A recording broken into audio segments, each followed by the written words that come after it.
Mumbai. Infrastructure, MMRDA's financial compensation policy to expedite key projects. The Mumbai Metropolitan Region Development Authority, MMRDA, is set to introduce a financial compensation policy to accelerate the resettlement process for project-affected persons, PAPIs involved in key urban infrastructure developments. This initiative, approved during the 159th MMRDA meeting, chaired by Deputy Chief Minister Shri Eknath Shinde, aims to replace the traditional tenement-based resettlement model with direct financial aid. The policy aligns with Brihan Mumbai Municipal Corporation (BMC) guidelines and applies to major projects, including the Metro, Mumbai Trans Harbour Link (MTHL), and the Sewri-Worli Elevated Corridor. Compensation will be determined based on ready reckoner rates, ASR rates, ensuring fair settlements and reducing project delays. By adopting this approach, MMRDA seeks to streamline resettlement, prevent legal complications, and facilitate the timely completion of infrastructure projects crucial for Mumbai's growth. Tripura. To get its first high-rise government building with earthquake-resistant technology, Tripura is constructing its first 14-story government office in Gurkhabasti, Agartala, with earthquake-resistant technology and eco-friendly design. Located in Seismic Zone 5, it will use a pendulum-based base isolator to withstand earthquakes up to 8.8 magnitude. Designed with IIT Mumbai's support, it has earned a 4-star green building rating. The INR 133 crore 89 lakh project, led by Tripura's PWD and EPI, will house all directorate offices under one roof, improving efficiency. Expected to be completed by December 2026. It is Northeast India's first base-isolated building, enhancing governance, boosting service delivery, and marking a step toward modern, sustainable infrastructure. Thiruvananthapuram Smart City projects get December deadline to complete pending work. Thiruvananthapuram's Smart City projects now have their deadline extended until December. The new timeline will allow for the completion of key initiatives, including the renovation of the Palayam Connemara Market, development of Chalai Market, construction of multi-level car parking facilities at Vaniyamkulam and Putharikandam, and the redevelopment of Rajaji Nagar Colony. Smart City Thiruvananthapuram Lothar, SCTL, reports that 95% of funds have already been utilized, and the extended deadline will enable timely project completion, further enhancing urban infrastructure and sustainability in the capital. Patna's urban transformation. INR 13,045 crore metro, Ganga Bridge, and expressways to reshape cityscape in 2025.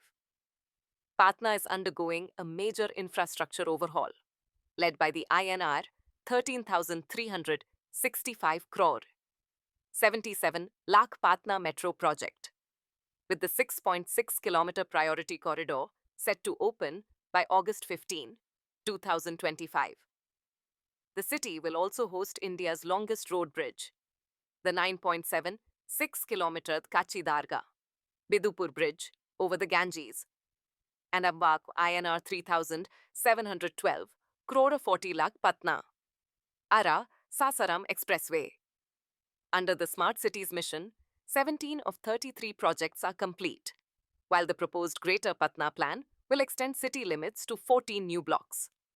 Together, these initiatives aim to ease congestion, boost connectivity, and prepare Patna for a projected 6 million population by 2050.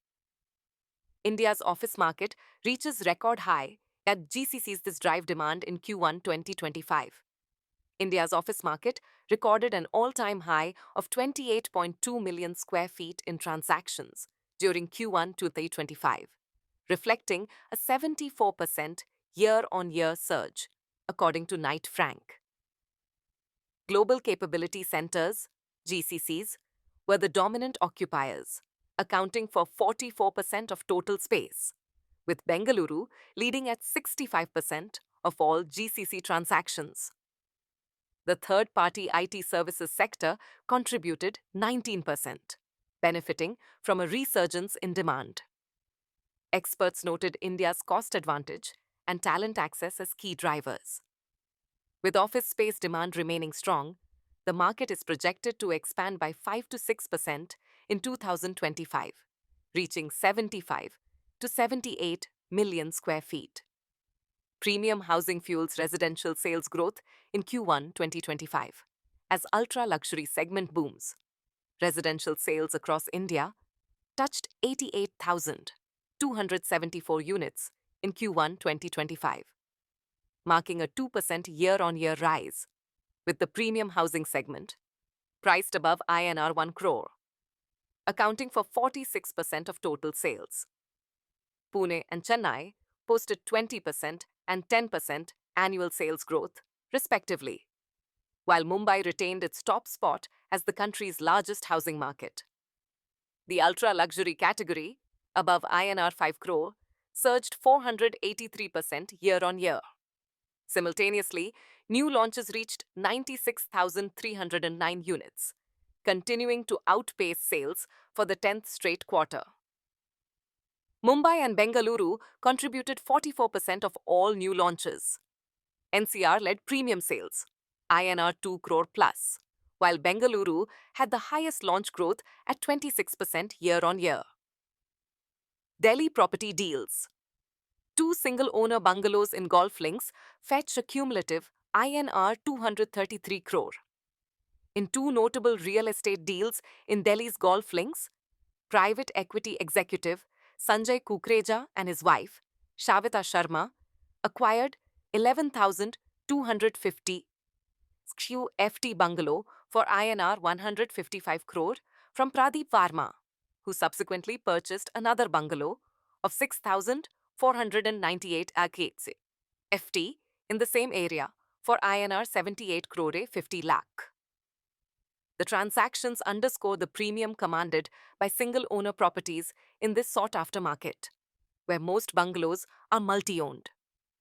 Industry experts noted that Golf Links remains highly competitive, with limited inventory and high demand, particularly for rare single-owner properties. G Square Realtors eyes INR 5,000 crore revenue in FY25 IPO planned for 2028.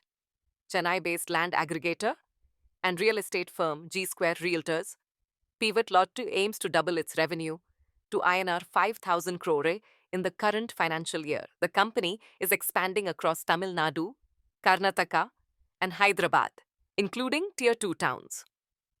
Established in 2012, G Square initially catered to corporate clients before entering the B2C market in 2021. The company has acquired over 4,000 acres and served more than 15,000 customers.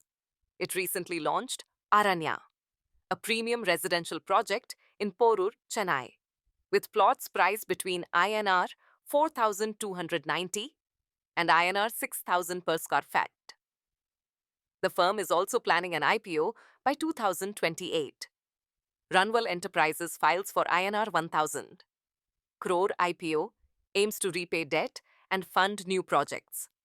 Mumbai-based real estate developer Runwell Enterprises Limited has filed its draft Red Herring Prospectus (DAP) with SEBI to raise INR 1,000 crore through an initial public offering (IPO). The offering consists entirely of a fresh issue with a face value of INR 2 per share, without an offer for sale component. A pre-IPO placement of up to INR 200 crore may be considered, reducing the fresh issue size. Proceeds will be allocated for debt repayment, subsidiary investments, future real estate acquisitions, and corporate expenses. Runwell Enterprises, ranking second in Mumbai's real estate market for new launches and sales, reported a 188.55% revenue increase in FY24, turning profitable with INR 107 crore 28 lakh. ICICI, Securities and Jefferies India are managing the IPO, with shares to be listed on BSE and NSE. Maharashtra government sets July deadline to demolish 391 illegal structures in Malwani Madh. The Maharashtra state government has set a July deadline for the demolition of 391 illegal constructions in the Malwani Madh region and has directed authorities to take action against municipal officials and government officers involved in their approval. A special investigation team, SIT, formed following a court order, is investigating alleged manipulation of coastal regulation zone and no development zone records using forged maps. Of the 457 identified illegal structures, the Brihan Mumbai Municipal Corporation, BMC, has acted against 66, with the remaining demolitions now a priority. Officials have acknowledged challenges in identifying forged approvals due to the online nature of the approval system. Supreme Court summons Madha chief over INR 12 crore rent arrears in stalled Mumbai redevelopment. The Supreme Court has summoned the chief officer of Mahada to explain how the agency plans to clear rent arrears exceeding INR 12 crore for tenants affected by the stalled redevelopment of Parvati building in South Mumbai. The redevelopment, initiated in 2013, faced prolonged delays after the previous developer defaulted on rent payments for temporary accommodation. Despite Madha appointing a new developer, tenants remain without homes nor transit rents. The SC has ordered Madha's chief officer to appear on April 7, 2025, and present a resolution plan.